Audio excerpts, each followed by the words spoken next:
Forum Europa hitzaldi zikloan hitz egin du Bingen Zupiria Eusko Jaurlaritzako Segurtasun Sailburuak eta indarkeria erabiltzea justifikatzen duten muturreko taldeak badirenaren inguruan kezka azaltzeko aprobetxatu du. Sailburuak adierazi du badaudela muturreko taldeak eta sistemaren kontrako mugimenduak, zenbaitetan indarkeria erabiltzea zilegitzat jotzen dutenak. Zupiriaren hitzetan, indarkeria sustatzea inork zeharkatu beharko ez lukeen marragorria da. Dena den, pasaden urriaren 12ko istiluengatik autokritika berretsi du. Maderas de Llodioko enpresa batzordeak zuzendaritzak negoziazioa modu unilateralean eten izana salatu du asteazken honetan. Konpainiak pasaden irailean 34 langile kaleratuko zituela jakinarazi zuen. Kontestu horretan, LAB sindikatuak enpresak enplegu gehiago suntsitu nahi izatea bereziki larria dela deitoratu du. Lan gatazkekin jarraiki ere, Iruñeko lorezainek greba egingo dute datorren astean, LAB, UGT, Comisiones Obreras, ELA eta Solidarik deituta, sektoreko hitzarmena eratu dadin eskatzeko besteak beste.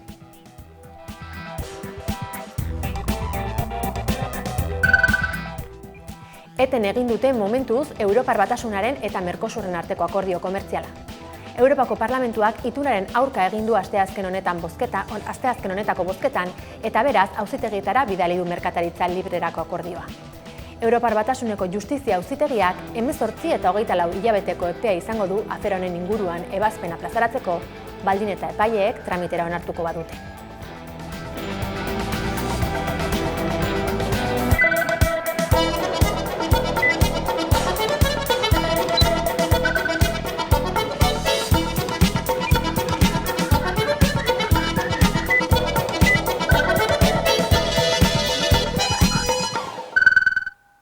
Gabon guztioi eta ongi etorri urtarrilaren 21ko albistegira. Gasteizko Udal Gobernu taldeak 2026ko aurrekontuen akordio lortu du EH Bildurekin. Maider Etxebarria alkateak adierazi duenez, aurrekontuak 507,5 milioi eurokoak izango dira, inoizko handienak. Gasteizko Udal Gobernu taldeak 2026ko aurrekontu akordioa lortu du. Izan ere, EH Bilduk EAJ eta PSErekin ituna erdietsi du. Maider Etxebarria alkateak jakinarazi duenez, hiriburuak inoizko aurrekonturik handiena izango du, 507,5 milioi eurokoa. Rocío Vitero EH Bilduren bozeramaileak ziurtatu du akordioak zerbitzu publikoak indartu eta jendearen bizi kalitatea hobetuko duela, eta legegintzaldi osoan defendatu dituzten ardatz guztietan oinarritzen dela. Azaldu duenez etxebizitza eskuratzeko aukera hobetzea, babes soziala handitzea, enplegua sustatzea eta trantsizio ekosozialaren bultzada ematea dute oinarri aurtengo aurrekontuek. Bestalde EAJak koalizio subiranistak aurrekontuen akordioa Gasteizko udalari oparitu diola uste du. Hala adierazi du Jone Berriozabalek Radio Vitorian egindako elkarrizketa batean. Era berean ohartarazi du aurrekontuen 0,7an soilik izango duela eragina,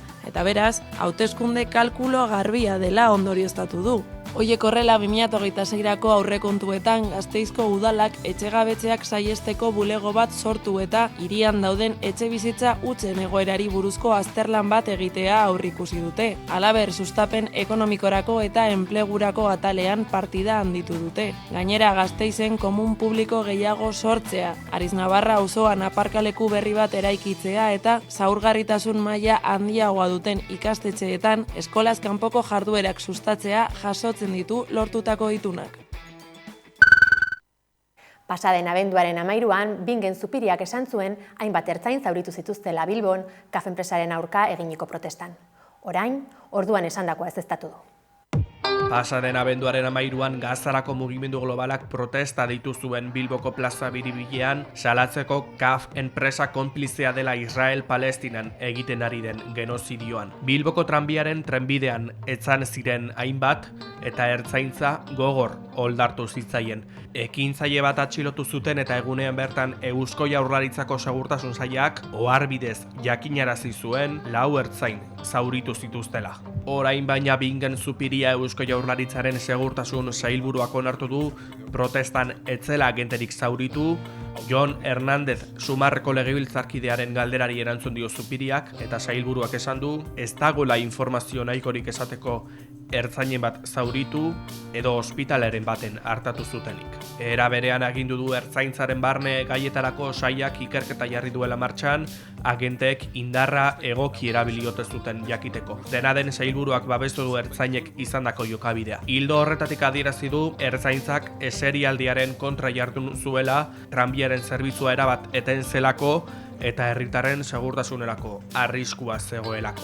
Horren aurrean segurtasun sailak jazoeraren inguruan emandako bi bertsioen arteko kontraesan agerian utzi du Gazarako mugimendu globalak eta salatu era berean protestaren mezua desitxuratu nahi izan duela Eusko Jaurlaritzaren segurtasun sailak.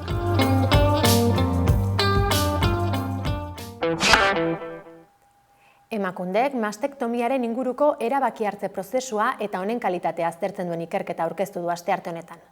Bertan, erabaki hartzerako orduan presio sozialaren eragina eta medikuen prestakuntza falta nabarmendu dute, baita zerbitzuok hobetzeko beharra azaleratu ere. Asteartean, Emakundek mastektomiaren inguruko erabaki hartze prozesua eta honen kalitatea aztertzen duen ikerketa aurkeztu du. Erakundak urtero beka bidez laguntzen dituen berdintasunari eta generoari lotutako 3 ikerketetako bat da, eta Deustuko Unibertsitateko 5 ikerlarik parte hartu dute. Bularreko minbiziaren esperientzia ez da prozesu mediko bat bakarrik. Gizarte arauek eta genero aginduek sakonki zeharkatzen duten gizarte eta bizi gertaera bat ere bada. Emakume bati diagnostikoa egiten zaionean eta bularra berreraikitzeko edo ez berreraikitzeko aukerari aurre egiten dionean, ez du espazio neutro batetik erabakitzen. Emakumeen gorputzak nolakoak izan behar duten, agintzen duten gizarte baten hartu behar du erabakia. Azterlana 135 galdeketaren bidez egin da. Horrela, ikerlariek ondorioztatu dute edertasun kanonak betetzeko presio sozialak eragin handia duela emakume askoren erabakietan. Gainera, ikerketak azpimarratu du osasun langileen komunikazioak eta jarrera neutralak funtsezko garrantzia dutela emakumeek bularra berreraiki nahi duten ala ez erabakitzerako orduan. Atera diren gabezia nagusiak entrevistetan eta baita ere pasaizkigun galdetegietan izan dira formakuntza falta, prozesu hauek benetan egin behar diren bezala gauzatzeko eta kalidade hori bermatzeko. Baita ere denbora falta. Ikerlarien hitzetan osasun zerbitzuetan formakuntza falta nabaria da eta profesional askok ez dakiten nola jorratu gai hau behar bezala. Horregatik emakumeek erabakia hartu ahal izateko, erabaki horretan laguntzen eta informatzen duten medikuen prestakuntza hobetzeko beharra azpimarratzen du. Iruñean, auzitegiek 5 urteko espetxe zigorra berretsi diote gizonezko bati pisukideari sexu erasoa egin izanagatik. Nafarroako Justizia Auzitegi Nagusiak 5 urteko espetxe zigorra berretsi dio Iruñean bere pisukideari sexu erasoa egin zion gizonari. Epaia pasaden urteko irailean plazaratu zuen Nafarroako Auzitegi Probintzialak, eta orain TSJNek berretsi egin du. Ebazpenaren arabera, gertakariak 2023ko azaroan jazo ziren. Auzipetuak debekatua izango du 10 urtez biktimarekin harremanik izatea, edo 200 metrotik bera hurbiltzea. Gainera, espetxealdia amaitutakoan 5 urteko askatasun zaindua bete beharko du, eta 20.000 euroko kalte ordaina eman beharko dio biktimari. Auzitegiak biktimaren testigantza sinesgarritzat eta koherentetzat jo du, eta hainbat frogek berretsi dute haren adierazpena. Besteak beste, osasun zerbitzuetako harretak, txosten polizialak eta aditu baten txosten psikologikoak. Defentsak absoluzioa eskatu zuen eta akusazio partikularrak zigor handiagoa, baina epaitegiak 2 helegiteak baztertu ditu. Epaia oraindik Espainiako Auzitegi Gorenean errekorritu daiteke. 5 urtez atzeratu du Europako Kontu Auzitegiak Euskal Y-ko amaitzeko data, 2030-tik 2035 arte. Hala amaituko bada, mende erdiko atzerapena jasanda izango da. Hasierako proiektuak 2010 ezarri baitzuen azken data gisa. Europako Kontu Auzitegiak Europako garraio azpiegituren egoera aztertzen duen txostena argitaratu berri du eta Euskal Y-koa 2035ean amaitzea aurreikusi du. Txostenaren arabera, proiektuaren aurrekontuak ere gorakada nabarmena izan du. 2008ko txosten berezian aurre ikusitako 4.667 milioi eurotatik 147,53ko igoerarekin 6.898 milioi eurora iritsiko litzateke. EPEI dagokienez, hasierako asmoa azpiegitura 2010ean amaitzea zen. Hala ere, 2008ko txosten eguneratuak amaiera data 2023ra atzeratu zuen. Iaz, Europako batzordeak argitaratutako beste txosten batek 2030ean kokatu zuen bukatze data. Orain berriz 2035era luzatu dute epea. Hau da, hasieran aurre ikusitakoa baino 20 urte beranduago amaituko litzateke. Atzerapen horrek gainkostuak ere ekarri ditu. Hasierako aurrekontua 147 igo da eta gaur egun proiektuak ia 7.000 milioi euroko kostua izango luke. Bestalde, iazko otsailean, Oskar Puente, Espainiako garraio ministroak adierazi zuen dagoeneko 5.000 milioi euro gastatu direla Euskal Y-koaren eraikuntzan eta amaierako kostua 9.000 milioi eurora gerturatu litekeela. Euskadiko Euskal Pilota Federazioak gertuago dauka ofizialtasuna. Arbitraje auzitegiak ez du onartu Espainiako Federazioak eginiko helegitea. Kirolaren arbitraje auzitegiak Euskadiko Euskal Pilota Federazioaren ofizialtasunaren alde egin du. Kirol arloan, kirolaren arbitraje auzitegia da auzitegi gorena, eta auzibideak eragindako gastuengatik, Espainiako eta Kubako Federazioak 2.159 euroko kalte ordaina ordaindu beharko diete nazioarteko eta Euskadiko Federazioei. 2024ko abenduan, Iruñean eginiko batzarrean, Euskadiko Euskal Pilota Federazioak ofizialki nazioartean lehiatzea onartu zuen. Hala ere, 2025ko urtarrilean Espainiako eta Kubako Federazioek bilera ezeztatu zuten onarpen horren aurkako jarrera azalduz. Horren harira, arbitraje auzitegiak Euskal Federazioa, nazioartekoa, Espainiakoa eta Kubakoa iazko irailaren 11an egindako bilerara deitu zituen, gai horren inguruan erabakitzeko eskumena ote zuen argitu nahian. Bertan, Euskadiko Euskal Pilota Federazioak adierazi zuen prozedura guztiak behar bezala bete zituela. Behin betiko erabakia jakin bitartean, Euskal Selekzioa hainbat lehiaketetan aritu da ofizialki. 6 puntako Nazioen Ligan eta 36 metroko Nazioen Ligan hain zuzen. Besteak beste, Argentinan lehiatu zen 23 urte zazpiko trenketeko munduko txapelketan. Jose Mari Michelenak Euskadiko Euskal Pilota Federazioko presidenteak aipatu du pozik daudela haiek esandakoa berretsi delako. Dena den urtea gogorra izan dela argi ustea nahi izan du, kantxetan aritzea nahiago baitute epaitegietan baino. Nazioarteko Pilota Federazioak ere batasunaren eta garapenaren alde lan egingo duela dio. Eusko Jaurlaritzak ere ontzat jo du berria. Beste selekzio batzuk ere ofizialtasunaren partida jokatzeko aukera dutela esanez.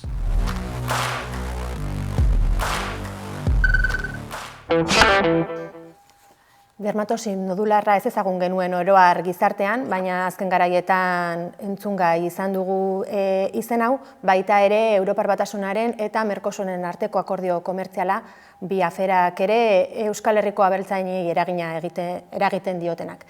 Eta hau izango dugu izpide gaurkoan platoan, eta honi buruz hitz egiteko gonbidatu dugu Gariko Itznazabal, Gipuzkoako ENEko presidentea. Arratsaldeon. Mila esker, gonbidapen onartu izanagatik. Aipatu bezala, azken hilabeteotan ia egunerokoan entzun dugu dermatosi nodularraren inguruko nondik norakoak, baina jendeak kokatu dadin nola atzematen da gaixotasun hau aberengan edo zeintzuk dira sintoma nagusiak? Bueno, izenak esaten duen bezala nabarmenena dermatosisa bea da, azkenen azaleko inflamazio kozkor batzuk atatzen zaizkio, batipat errape aldetik eta nabarmenagoak izaten dira, eta batipat azalen manifestatzen den gaixotasun bat da, begira behintzat nabarmentzen dena hori da, eta betiko haulako gaixotasun edo, amarreti batzean animaliku bezala sukarra egitzen du, naiz eta, esaten bezala, sukarra dauken guztitan ez du noski dermatosisa eukiko, are gaixotasunen behak generatzen da, baina batipat kutaneo da, nabarmenena ikusteko.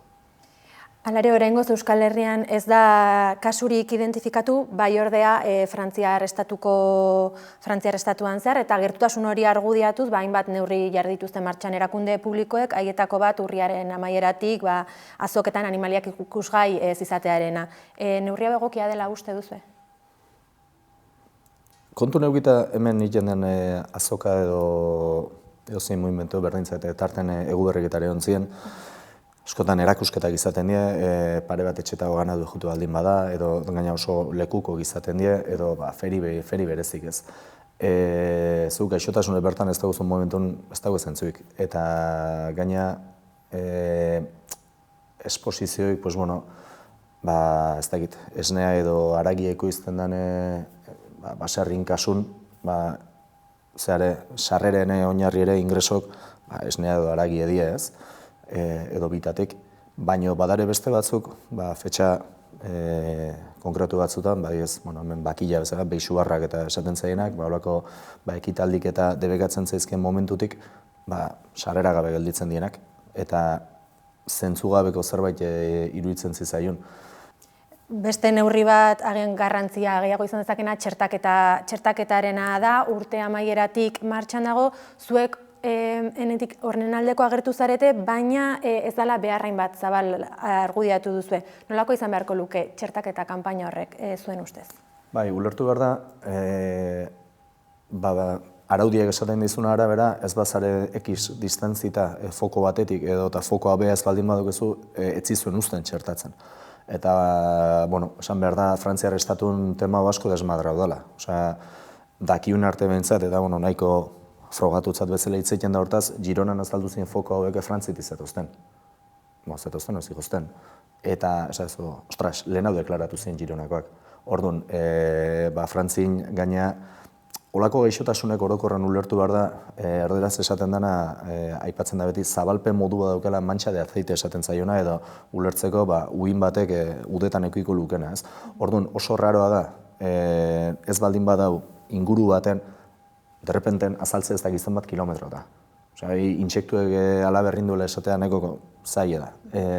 Orduan, askotan zeoten die, deklaratu gabeko animali mugimentuk eta olako gauzak.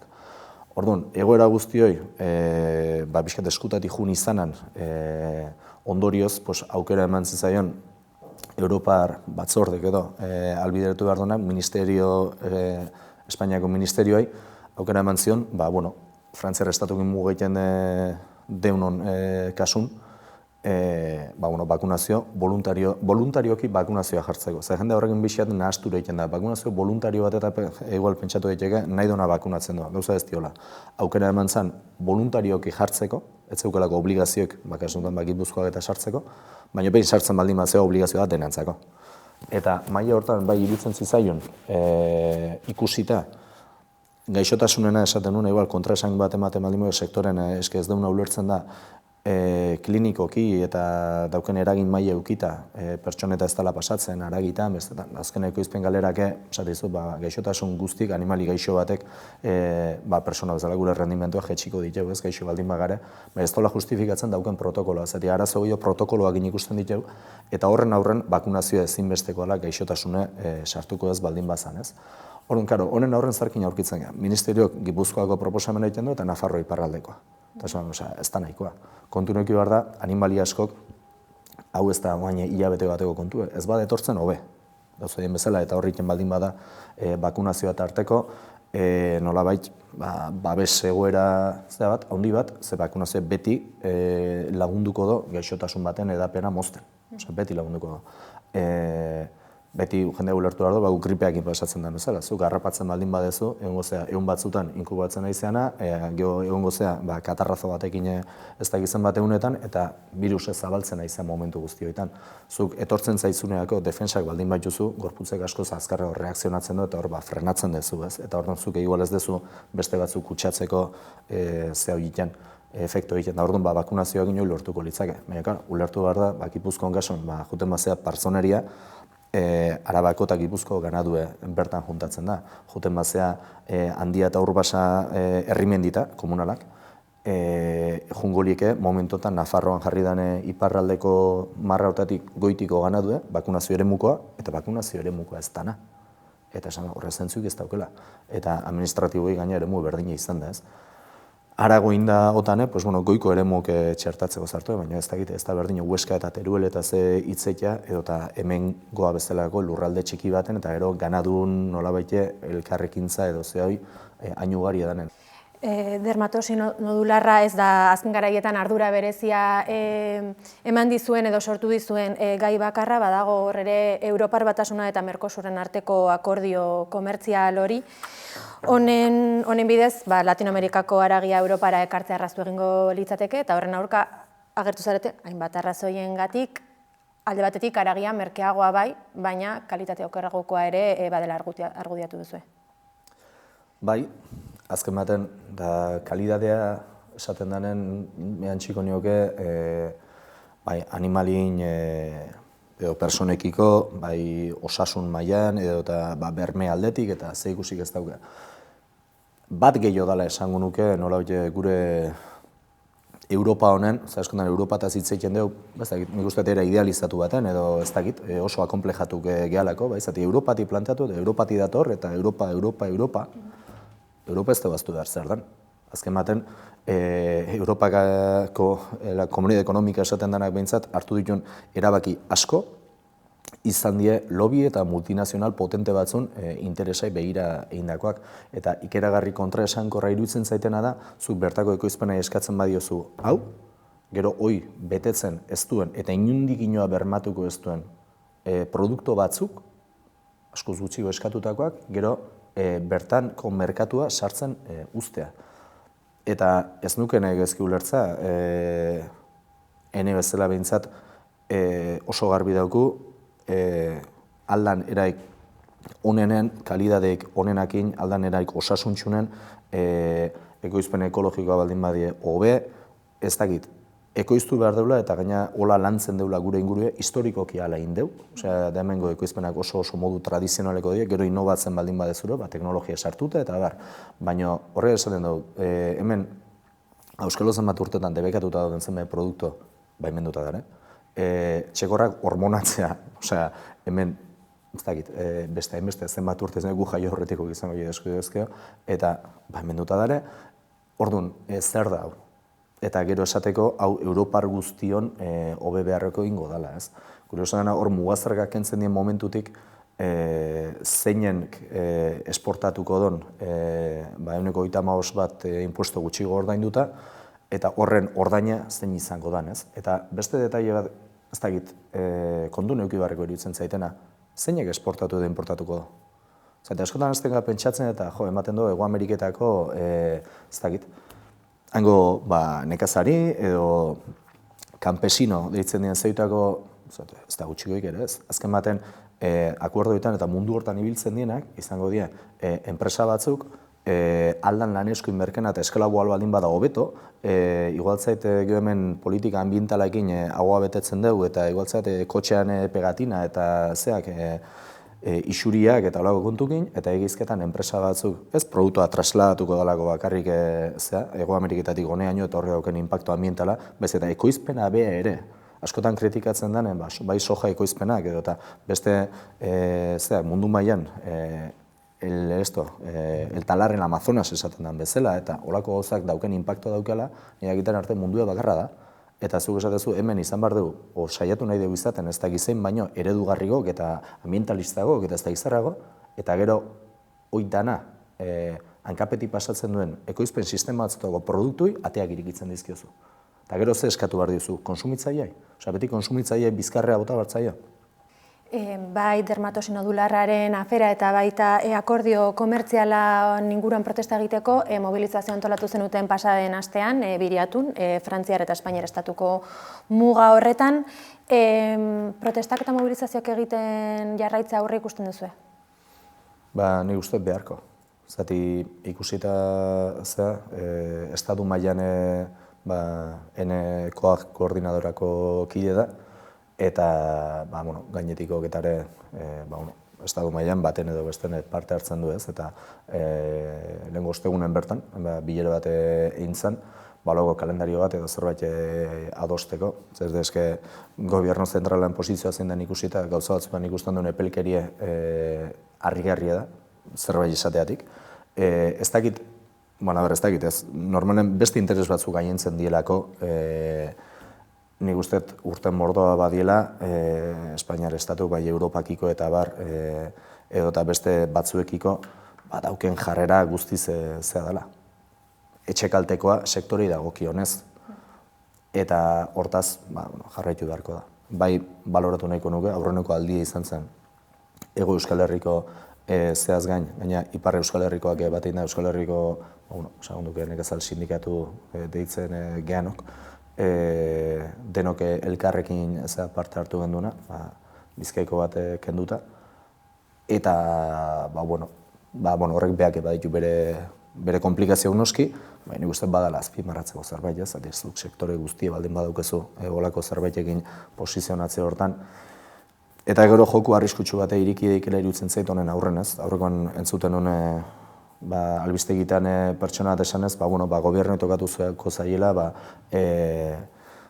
kaltetuk dien sektorek, onura dieno eta nola bete, ekonomiantzako, eta ona izan behar omendan hortatik kaltetuta atatzen dien sektorei laguntzeaz.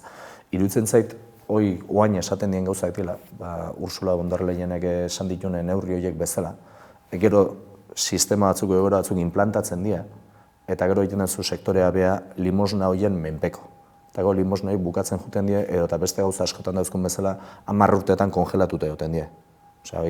Eusko Jaurlaritza edo Diputazioko aurrekontuk ikuste beste ez sektorea zuzenen dituzten partidak kongelatuta gelditzen dira, 10 urte eta normalizatzen da hori, ez? Esan duten bezala bizimodu gora egiten da horrein. Orduan, ez da, ni ez nahi asko konsolatzen horrek. Eskaera hausnarketa hitz hauekin, amaituko dugu gaurko elkarrizketa, Gariko Izundazabal, 1000 esker amaikara etorri izanagatik beste behin ere. Nahi zuen arte. Eskerrik asko. Gaurkoan, Malkoren Bizzeral abestiarekin amaituko dugu saioa. Gogoratu Amaikaren webgunea eta sare sozialak eskuragarri dituzuela, informazioa zabaldu nahi izanez gero. 1000 esker zuenaketagatik, ondo izan eta bihar arte.